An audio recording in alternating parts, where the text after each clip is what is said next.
భరతమాత పులకించేలా ఒక భారతీయుడు, అందున మన తెలుగువాడు బ్రిటిష్ పార్లమెంట్ గడ్డపై లైఫ్ టైమ్ అచీవ్మెంట్ అవార్డు అందుకున్నారు. ఆయన మరెవరో కాదు, మనందరి megastar Chiranjeevi garu. Outstanding contributions to public service through cultural leadership సాధించినందుకు గాను ఆయనకు ఈ అపూర్వమైన పురస్కారం లభించింది. బ్రిటిష్ పార్లమెంటు హౌస్ ఆఫ్ కామన్స్లో ఒక్కరు కాదు, ఇద్దరు కాదు, అనేక మంది మినిస్టర్స్ అండ్ ఎంపీస్ ఈ పురస్కార ప్రధానోత్సవంలో పాల్గొన్నారు. వారి వివరాలు ఈ విధంగా ఉన్నాయి. Sir Stephen TIMS, minister of state for social security and disability. Seema Malhotra, under secretary of state for equalities and migration and citizenship. Members of Parliament UK, Sojan Joseph, David Pinto, Uma Kumaran, Gurinder Singh Johnson, Baggy Shankar, Danny Beals, Deirdre Costigan, Lord Sahota. CBE, Commander of the Order of British Empire and Padma Shri awardee Bob Blackman. Virendra Sharmaji, former MP, former chair, All Party Parliamentary Group on India.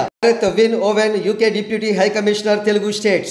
Navendu Mishra, Member of Parliament, Stockport. Uday Nagaraju, Labour MP contestant, North Bedfordshire. Prateek Dattani, Aman Dhillon, Bridge India.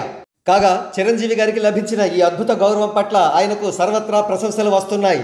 మరో ప్రక్క చిరంజీవి గారు కూడా British పార్లమెంట్లో తనకు లభించిన life time achieve award పట్ల సంతోషాన్ని వ్యక్తం చేస్తూ ఆ పురస్కార ప్రధానోత్సవంలో పాల్గొన్న ప్రతి ఒక్కరికి కూడా పేరు పేరున ఆయన కృతజ్ఞతలు తెలియజేశారు. ఆయన షేర్ చేసిన ట్వీట్ ఈ విధంగా ఉంది. Heart filled with gratitude for the honor at the House of Commons, UK Parliament by so many esteemed members of Parliament.